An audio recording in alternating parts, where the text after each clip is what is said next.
Desde el Centro de Noticias de Caracol Televisión en Bogotá, esto es Noticias Caracol del Mediodía.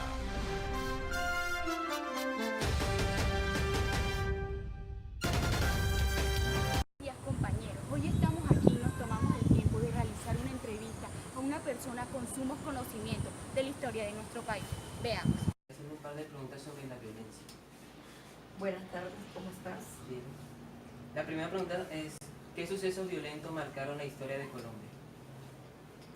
Bueno, sucesos violentos que hayan marcado la historia de Colombia. Inicialmente tenemos el Bogotazo en 1948, que fue con la muerte de Jorge Eliezer Gaitán.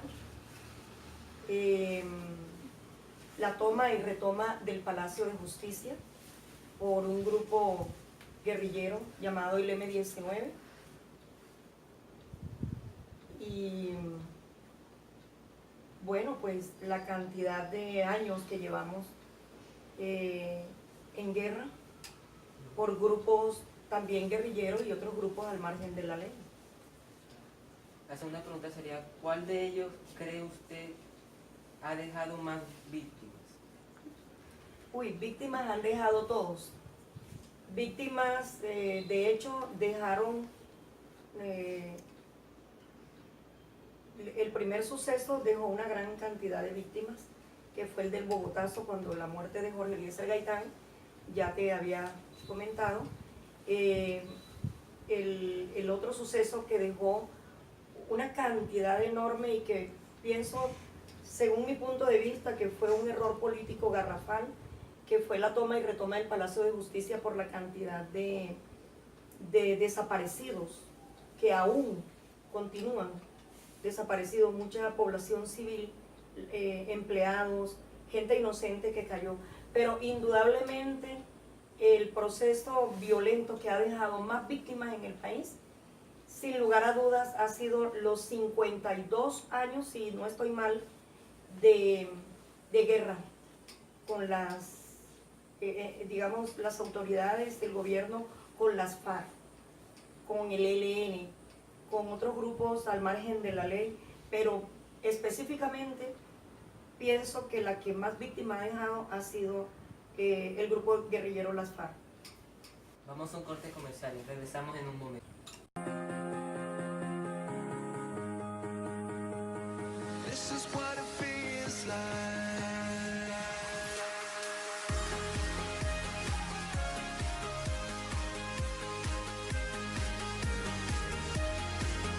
No, I don't even know if I'm alive. Oh, without you now, this is what it feels like. Bueno, aquí continuamos con la entrevista con la señora Faride. Okay, Bueno, Isabel. la siguiente pregunta es, ¿qué consecuencias cree usted que ha dejado y que ha traído todos estos hechos a lo largo de la historia, estos momentos de violencia? Bueno, consecuencias muchísimas, muchísimas y malas. Consecuencias feas como el desplazamiento forzado, los campesinos emigrando a la ciudad para aguantar hambre, sin un techo, sin trabajo, las violaciones, el reclutamiento forzado a niños y niñas, y ahí es cuando se han generado pues las violaciones de las que acabo de hablar. Masacres, familias enteras que se han destruido precisamente porque los han asesinado, muchas masacres, muchísimos problemas de carácter social también, porque ellos formaron sus grupos. Estoy hablando de la guerrilla, cuando digo ellos, la guerrilla pues se establece como tal, pero la gente que se va de la guerrilla, que se acoge de pronto a algún proceso que le ofrezca el gobierno, estas personas de repente deciden armar grupos violentos, criminales, como por ejemplo las BACRIM. Se formaron grupos también como los paramilitares. Son grupos que se han venido generando después de las grandes guerrillas. Entonces las consecuencias han sido funestas y muchas, de carácter no solamente político, sino social, laboral, familiar.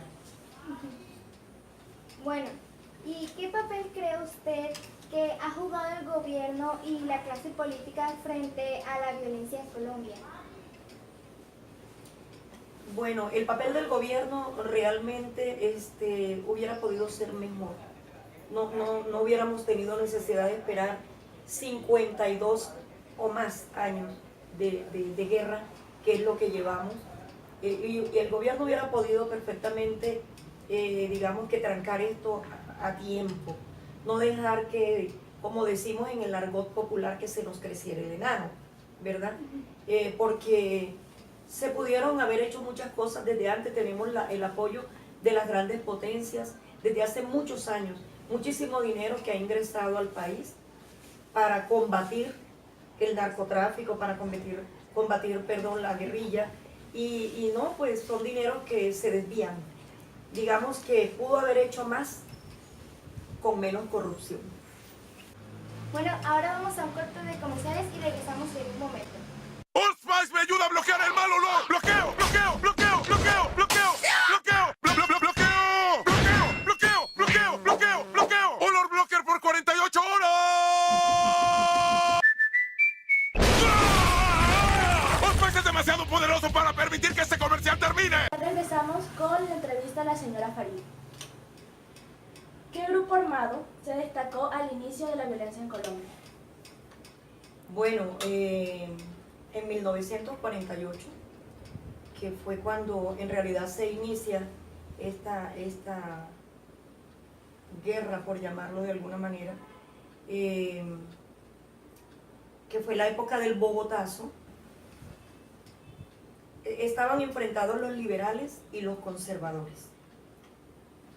Existió un grupo que se llamaba el grupo de los chulavitas, que fueron campesinos que se armaron, campesinos del Partido Conservador, y se armaron para supuestamente defender al Partido Conservador de los liberales. Hubo muchas muertes, hubo muchos homicidios, porque eran personas de verdad, pues del campo, personas, si se quiere, más bien utilizadas por un color político. Se llevaron a cabo muchas masacres, y este grupo surge de un pueblo, no recuerdo su nombre, pero es de un pueblo de Boyacá. Surge en la época de la presidencia de Laureano Gómez. Se llamaban los chulavitas. ¿Cree que sea fácil ganar la guerra contra los grupos armados al margen de la ley, como por ejemplo las FARC, el ELN, los paramilitares, bandas criminales, entre otros? Bueno, si hablamos de las FARC y del ELN, y más especialmente las FARC, que ha sido como la guerrilla más dura, la más fuerte, y la que lleva mucho más tiempo, mucho más años, más de 50 años, si hubiese reparación de víctimas y si hubiese verdad absoluta, yo creo que sería más fácil ganar la paz, ¿verdad? Ganarle a ellos, o a ellos no, ganaríamos todos, ¿ya? ¿Por qué? Porque cuando a una familia le asesinan sus hijos, sus hermanos, su familia, su sangre, la persona, con que por lo menos le reconozcan, es un dolor que no se va a quitar nunca, pero que por lo menos le reconozcan porque lo hicieron, que haya como ese tipo de reparación en el sentido de que están enterrados en tal parte o hicimos tal cosa con ellos, que haya verdad. Entonces la gente como que asume, bueno, por lo menos supimos dónde están mis seres queridos o qué pasó con ellos, pero es que si no hay verdad, si no hay reparación de víctimas, pues es muy difícil, es un proceso muy complejo. De hecho, miren que ahorita están ellos lanzados en campañas políticas y se han presentado disturbios en distintas partes del país en estos días, precisamente porque hay gente que no acepta, no asume que una persona como ellos los pueda dirigir un país cuando no han tenido pues la sinceridad, cuando no han tenido la reparación a sus víctimas, y eso duele. Entonces es un problema bastante complejo, es un proceso bastante complejo. Al gobierno no, yo sé que no le es fácil. A nosotros mismos pensar en que sí debe haber paz. Por supuesto, es mejor la paz que la guerra, ¿verdad? Pero si tenemos familias muy dolidas, con odio en su corazón, con rencor en su corazón, porque precisamente ellos tampoco están dando pues la coyuntura para que la gente los perdone, pues no va a ser tan fácil. De verdad no va a ser tan fácil. Pienso que si ellos asumieran otra actitud de verdadero pedir perdón y mostrar su verdadera humildad en su corazón, quizá la gente los perdonaría más fácilmente. Y en cuanto a las BACRIM, en cuanto a los otros grupos que ya no son guerrillas, sino bandas criminales, creo yo que sería como una reforma a la justicia. Si se hiciera una reforma a la justicia, como por ejemplo en el Código de Policía, sí, que hubieran como penas más fuertes, como castigos contundentes, sobre todo con aquellas personas que violan. Toda esa cantidad de niños, niñas violadas desde pequeñitos, ¿verdad? Y que los condenan y de repente al poco tiempo ya están con casa por cárcel. Entonces, yo creo que lo de las bandas criminales sí se les puede ganar la guerra, pero reformando un poco la justicia. Bueno, señora Faride, muchas gracias por esta entrevista. Muchas gracias por su tiempo. No, Dana Isabel, a tus órdenes. De verdad estoy a la orden de ustedes en lo que yo les pueda colaborar. Y bueno, aquí para eso estamos. Finalmente logramos culminar nuestro video conociendo las causas, las consecuencias que se encadenaron a lo largo de nuestro país. Es por eso que este maravilloso video fue elaborado por Isabel Tapia, Dana Solano, Luis Daniel Lacera y por mi persona, María Teresa Sáquez. Contamos con la maravillosa colaboración de la señora Faride. Es por eso que nada más nos queda decirles que espero que les haya gustado este video y nos vemos la próxima. Hasta pronto. Compañeros, esta fue una pequeña muestra de nuestro próximo debate que está a punto de comenzar. Caracol nos mueve la vida.